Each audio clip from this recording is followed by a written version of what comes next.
The content in this video is based on factual, real-life events and public records. All opinions expressed are for educational and documentary purposes only. Viewer discretion is advised, as some scenes may depict sensitive content. This video is intended for informative purposes and complies with YouTube's guidelines. The fluorescent light flickered once, then steadied. The hallway outside her cell smelled of bleach and steel, too clean for a place built on death. At exactly 4:17 a.m., the sound of footsteps echoed down the corridor. Heavy boots. 2 guards. Then the keys. The same keys she'd counted in her head every night for the past 9 years. Samantha Reese sat on the edge of her narrow cot, hands cuffed, ankles shackled. The ink on her left wrist, a fading black rose with the word Grace, trembled as she gripped the thin sheet in her palms. Her execution date was finally real. In a few hours, that rose would be covered by the strap of a leather restraint. Through the reinforced glass, a nurse's voice murmured, "She's calm." Too calm. But inside, Samantha wasn't calm. She was replaying the one thing she had never told anyone, the truth about the night that got her here. The night her daughter disappeared. Down the hall, another woman began to scream. Not out of pain, but out of memory. Every sound, every echo in the death row wing carried someone's unfinished story. And tonight, Samantha's story was about to end, unless the truth she'd buried found its way out first. As the guards opened her cell door, she whispered under her breath, "It wasn't supposed to happen like this." The light buzzed again. A thin crack of dawn cut through the window bars, washing the concrete floor in pale orange. Somewhere beyond the walls, reporters were already gathering. Inside, the air felt heavy, like time itself had stopped. What happened 9 years ago still haunted everyone who remembered the name Samantha Reese. But the question no one had ever answered was this: did she really kill her daughter, or was she protecting someone else? If you enjoy real, gripping prison documentaries and true stories, don't forget to like this video, leave a comment, and share it with your friends and family. Hit that subscribe button and turn on notifications so you never miss more shocking and exclusive content. 9 years before the sound of keys woke her, Samantha Reese was just another single mother trying to survive in Fort Worth, Texas. She worked long nights at a roadside diner off I-35, a place where the coffee never stopped burning and the jukebox still played songs no one had heard in 20 years. Her arms were marked with faint tattoos, each one a reminder of something she lost: a tiny heart for her daughter, Grace, a faded compass for her brother, who vanished in Afghanistan. Every night, she'd leave the diner around midnight, walk home under the highway bridge, and find Grace asleep on the old couch, crayons and homework spread out on the floor. Those nights were her peace. Until one didn't end that way. It was the summer of 2016. The power had gone out across the neighborhood after a storm, and Samantha was walking home under the flicker of a single streetlight. When she reached her apartment, the door was half open. At first, she thought Grace was just up late watching cartoons. But the silence inside was wrong. The window near the kitchen had been pried open. The curtains fluttered in the wind. Grace's pink backpack lay torn on the floor. That night changed everything.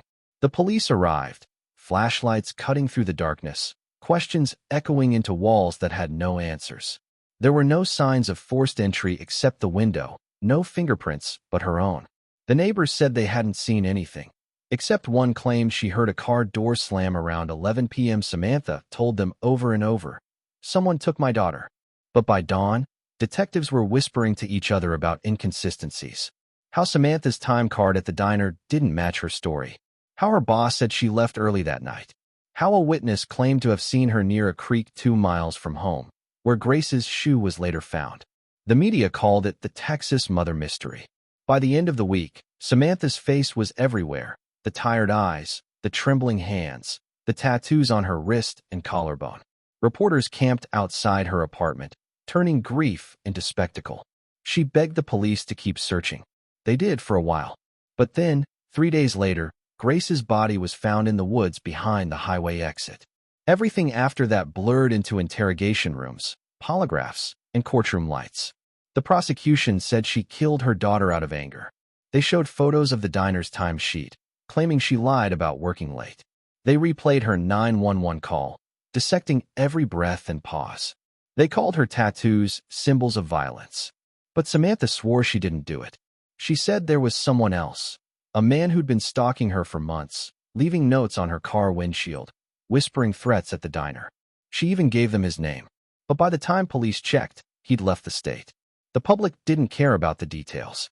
They wanted a story, and they got one. The jury took only 5 hours. Guilty of first-degree murder. Sentence: death by lethal injection.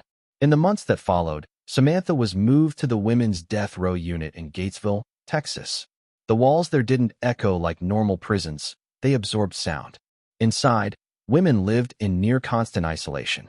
23 hours a day in a single cell. 1 hour for exercise in a caged yard. Meals slid through a steel slot. No contact visits. No sunlight except what crept through the narrow windows. At first, she tried to keep track of time by scratching small lines on the wall. But days blurred. Voices of other inmates drifted through vents, laughter one night, sobbing the next. One of them, a woman named Lena, had been there for 15 years. She'd once told Samantha, "The worst part isn't dying here. It's knowing they'll forget your name before they bury you."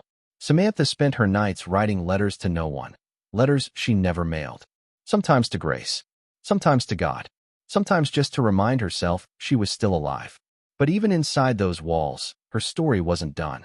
Because one winter morning, a guard slid a manila envelope under her cell door. Inside was a single photo, grainy, faded, printed on cheap paper. It was Grace, or someone who looked exactly like her. Older, standing outside a gas station in Oklahoma, time-stamped only 6 months earlier. Samantha's heart stopped.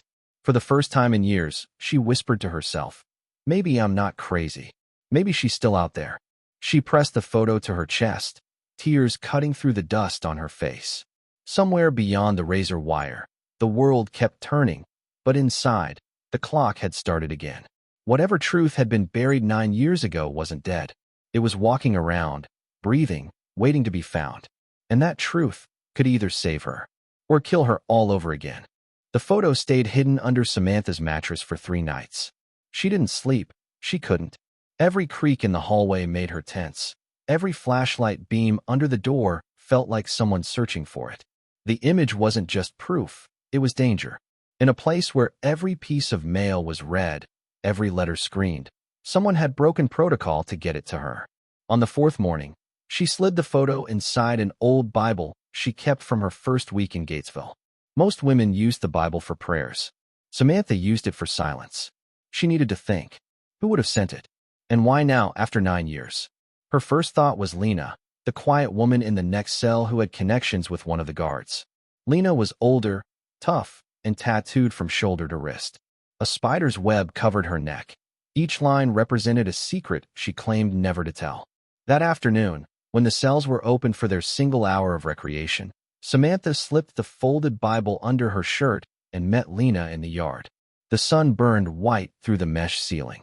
Around them, concrete walls stood like mountains. The other women either walked in circles or stared at the sky like it was a memory. Samantha walked up beside her and whispered, "Did you send me something?" Lena didn't look at her. She just took a slow drag from a cigarette she wasn't supposed to have and said, "You got mail you shouldn't?" Samantha hesitated. "A photo." Now Lena looked. Her eyes were hard, unreadable. "You sure you want to talk about that here?" Samantha followed her gaze, up to the camera in the corner, blinking red. She said nothing. When they returned to their cells, a folded scrap of paper was waiting in Samantha's food tray. In messy handwriting, "Someone's been asking about you. Be careful who you trust." Her stomach tightened. The message wasn't signed. That night, rain hammered the roof. Water leaked through the vent, dripping onto the floor near her bed. She stared at the photo again, the gas station in the background, the timestamp, the familiar eyes staring into the camera. If it was Grace, she'd be 14 now. But the photo was blurry, like it had been taken from far away, without permission. Samantha's mind raced through every possibility. Could someone have faked it? Or was this the truth she'd begged for all these years, delivered by a ghost in the system? 3 days later, a new chaplain came to the unit. Young, calm, with the kind of voice that didn't match the place. He introduced himself as Reverend Collins. When he reached Samantha's cell, he smiled softly. "I've read your file," he said. "You've had a hard life, Mrs. Reese. I'd like to help you find peace." Samantha looked up at him. I don't need peace, she said. I need answers. The chaplain paused. Answers to what? She hesitated, then studied his face. There was something different about him, a flicker of recognition, as if he already knew more than he admitted. Later that day, when she returned from the showers, another envelope was on her bed. No stamp, no name. Inside were 3 words. She's not dead. Her breath caught. Samantha's heart pounded so loudly she thought the guards might hear it.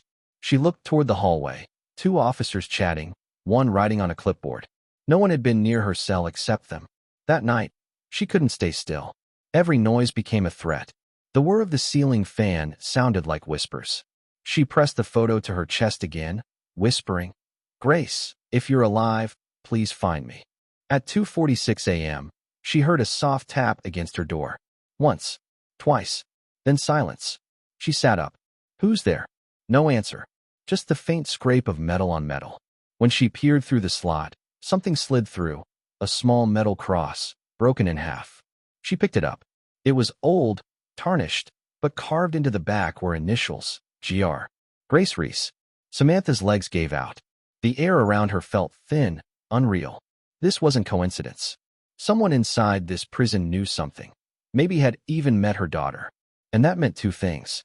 1, Grace was alive. 2, whoever knew that was playing a dangerous game. From that night forward, Samantha stopped talking to anyone except Lena. She watched every guard's face, memorized every sound of their steps. The other inmates noticed her silence. Some whispered she was losing her mind. Others said she'd found a way to talk to the dead. But Samantha didn't care what they said. For the first time since her arrest, she felt something that had been missing for years. Hope mixed with terror. The kind that could make you fight again or die trying. 1 week later, during evening count, the warden himself appeared at her cell. A man rarely seen in the women's wing. His tone was calm, but sharp. "Mrs. Reese, you'll be moved to temporary isolation for a few days. Routine check." But Samantha had been there long enough to know nothing in death row was ever routine. As they cuffed her hands and led her down the dim corridor, she glanced toward the chaplain's office. The light was on. He stood by the window, staring at her, the faintest smile on his face. And then she noticed what hung from his neck, a small silver cross, broken in half. Her chest went cold. This wasn't about faith. This was a message. Something, or someone, inside those walls was rewriting her story. And if she didn't uncover the truth fast, she'd never live long enough to see it. The isolation cell was colder than death itself. Concrete walls, 1 cot, no window. The light never turned off, humming above her head like a warning. Samantha lay awake on the thin mattress, counting every second that passed. 15 seconds between each drip of the leaking pipe. 60 seconds between the guards' rounds. She didn't sleep. She couldn't. The image of that broken cross haunted her. The way the chaplain's eyes met hers, calm, knowing. She couldn't tell if it was mercy or threat. Either way, it meant he was involved. On the 3rd day in isolation, a tray of food came through the slot. Rice, chicken, and a folded napkin. She unwrapped it carefully. Inside, a sliver of paper, barely visible against the fabric. It read, "Ask him about Haven Ridge." Samantha froze. She'd never heard the name before. Haven Ridge sounded like a church, or maybe a place. But how did someone know to tell her that? Later that evening, the chaplain came by her cell. "You've been quiet," he said softly. She stared at him. "Why did you do it?" He blinked. "Do what?" Her voice trembled. "The cross. The photo. Who are you working for?" He tilted his head, almost smiling. "You think I sent you that?" "Samantha, I'm just here to help you prepare for what's coming." He turned to leave, but she caught his gaze one more time. "Then tell me what Haven Ridge means." He stopped. For the first time, his calm broke. "How do you know that name?" She stood, the chains on her ankles clinking. "Someone wants me to ask you." The chaplain's jaw tightened. He looked toward the hallway cameras, then back at her. His tone changed, lower, urgent. "If anyone else hears that name, you're dead. Forget it." Then he walked away. That night, Samantha could barely breathe. Every word, every glance, felt like another piece of a puzzle she hadn't chosen to solve. When the guards finally released her back to her regular cell 2 days later, Lena was waiting. "You look like hell," Lena said quietly through the vent. "What happened?" Samantha hesitated, then whispered, "You ever heard of Haven Ridge?" Lena's voice stopped. The air between them went still. Where did you hear that? From a note. They said to ask the chaplain. Lena exhaled slowly. You need to drop it. Haven Ridge ain't a place you find on a map. It's where women like us disappear before execution. You get transferred there. Nobody sees you again.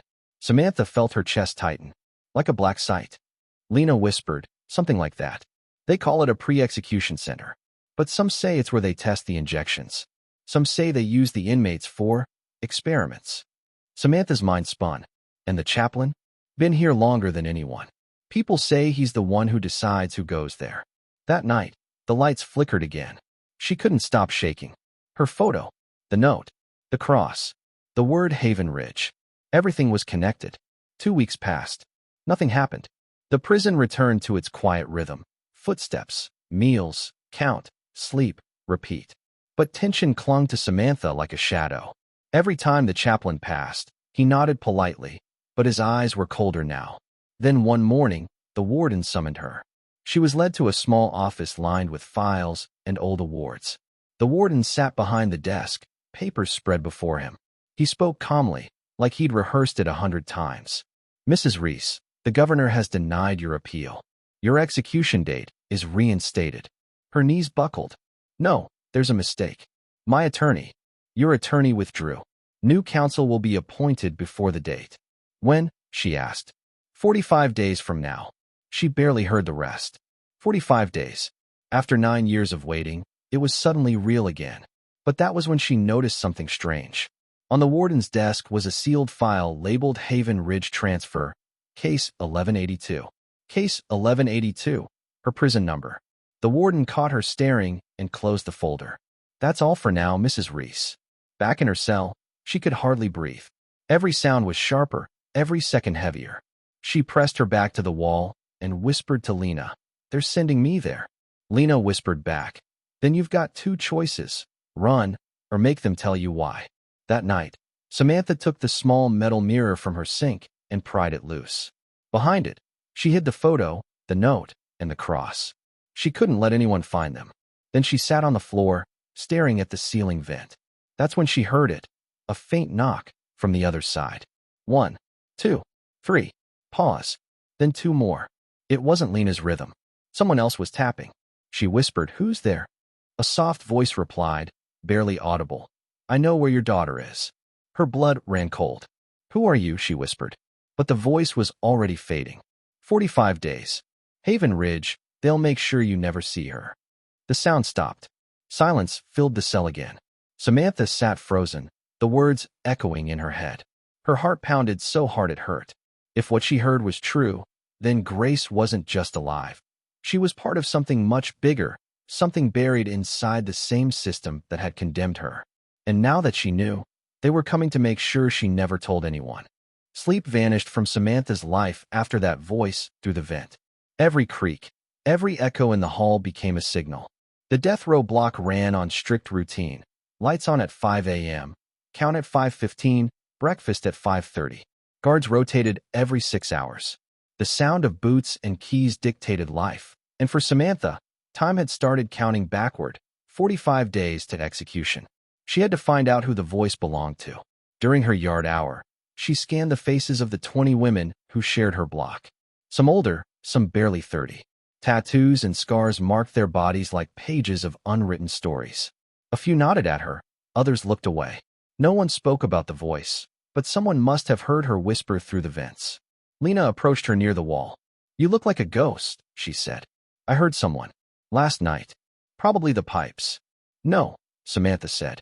"They knew about Grace." Lena frowned. "Then you better pray they don't talk again. Talking gets people buried in paperwork until they stop existing." Samantha wanted to believe she was paranoid, but the system around her was too clean, too quiet. Even the guards avoided her cell now. That afternoon, a letter arrived through the mail slot from an anonymous sender. Inside, one line: "Haven Ridge isn't a place. It's a shipment." Her stomach twisted. Shipment. What kind of word was that to describe human lives? She turned the envelope over, and on the back was a faint stamp, a black circle with a dove in the center. She'd seen that symbol before, on the chaplain's folder the first day he'd arrived. That night, she waited until the lights dimmed and tapped gently on the vent. "Who are you?" she whispered. For a moment, Only the hum of the fan answered. Then a woman's voice came through, trembling. "My name's Tasha. I used to work in medical." Samantha leaned closer. "You sent the photo?" A pause. "Not me, but I know who did." "Who?" "They call her the cleaner. She's one of the outside contractors. She moves the shipments. Inmates scheduled for transfer to Haven Ridge. I think your daughter. She was one of the test subjects. They don't kill everyone. Some are used for something else." Samantha's hands shook. "Used? What do you mean, used?" Static filled the vent. "I can't say more. If they find out, I'm next." "Tasha, please." But the voice vanished. The vent went silent again. That night, Samantha lay awake, staring at the ceiling. Used echoed in her head like a curse.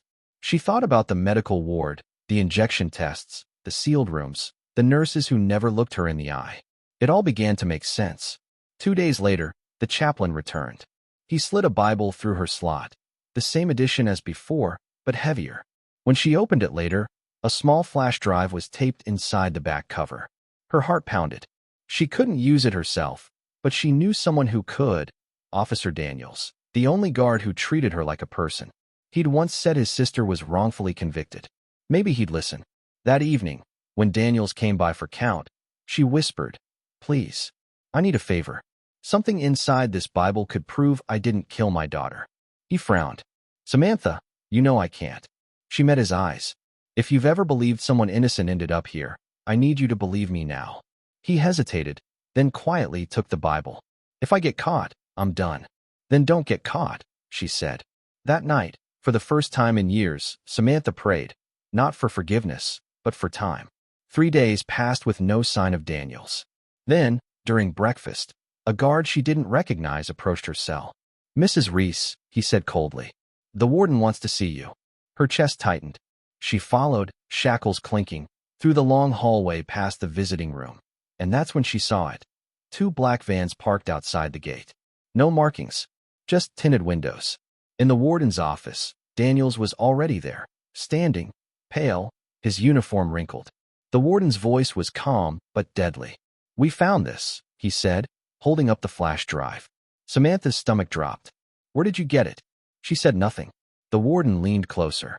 "You've been spreading rumors about Haven Ridge. About transfers. You think you're clever, but let me remind you. You're here because you murdered a child." Samantha looked him straight in the eye. "My child's alive." The room went silent. The warden's jaw tightened. Then he leaned back and smiled faintly. "That's not possible. But if you truly believe that," he paused, "you'll get your proof. Pack your things. You're being transferred." Her blood froze. "To where?"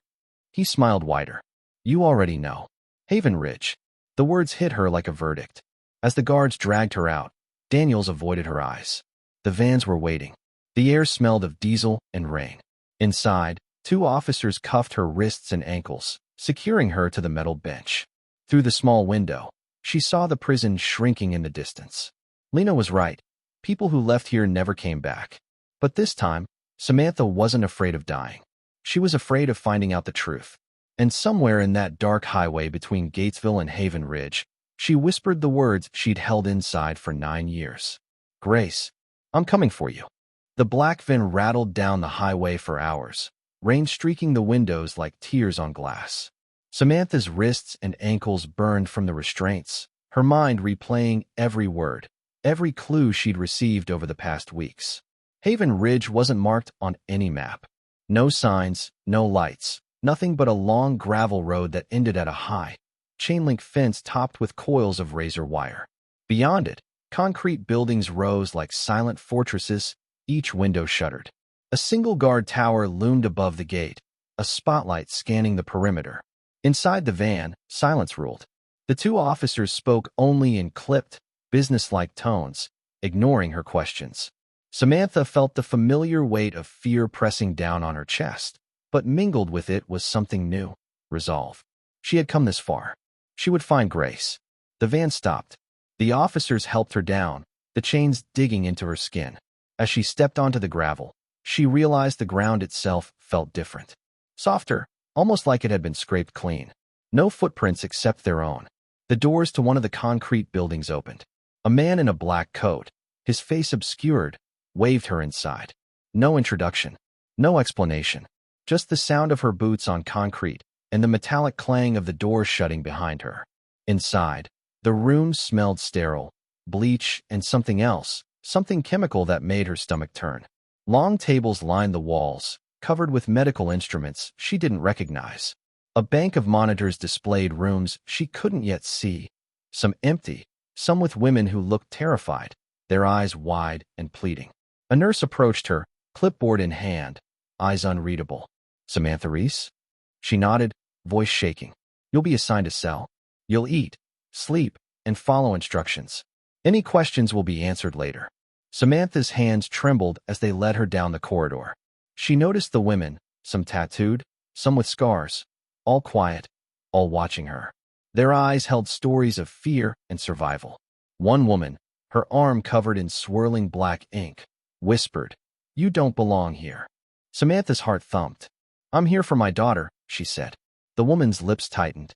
"If she's alive, you'll never see her unless you survive this place." They stopped at a small cell. It was clean, but sterile, like a hospital room. She was left alone, the door locking with a loud clang. Hours passed. No one came. Then, in the middle of the night, the vent above her rattled. A soft voice, trembling, whispered, "Grace, she's here. I can show you where, but you must be careful. They watch everything." Samantha pressed her hands to the wall, trembling. "Who are you?" "Call me Mira," the voice said. "I used to work here. You have to trust me." Morning came with the sound of alarms she didn't understand. Guards in black coats moved quickly, ushering women into rooms she couldn't see. The monitors flickered, showing images she barely recognized, some women restrained on tables, others moving quietly under supervision. Myra's voice came through the vent again. "Your daughter is being kept in the East Wing. Small cell, no windows. They don't let anyone see her. But tonight is your only chance." Samantha's chest pounded. 9 years. All the letters she never sent, all the nights of counting, all the pain. It had led to this moment. Night fell, thick and heavy. Samantha moved as Mira instructed, slipping past guards when doors were unlocked for cleaning. Every step was a gamble. Every corner held danger. Then, through a narrow hallway, she saw it. A small figure curled on a cot. Pink blankets, a shock of dark hair. Grace. Alive. Samantha's knees buckled. "Grace," she whispered, voice cracking. The girl stirred, eyes wide, confused, innocent. Samantha ran forward, embracing her tightly. "It's me, baby. Mommy's here." Tears streamed down both their faces. For the first time in nearly a decade, Samantha felt a flicker of hope. But then, a harsh voice shouted from behind. "Stop her. Security breach." The alarms blared. Guards ran toward them. Myra's voice came through the vent. "Go. Go now." Samantha clutched Grace and sprinted down the corridor. Footsteps thundered behind them. The air smelled of metal and fear. They reached a door marked exit, locked. Samantha's heart raced. She yanked at it, slammed her shoulder against the metal. It wouldn't budge. The guards were close, their boots pounding the floor. One reached for Samantha's arm. She pushed with every ounce of strength left in her, screaming, "Don't touch her." The lock clicked. The door swung open. Light flooded in, cool night air, the faint scent of pine from outside. Samantha grabbed Grace's hand.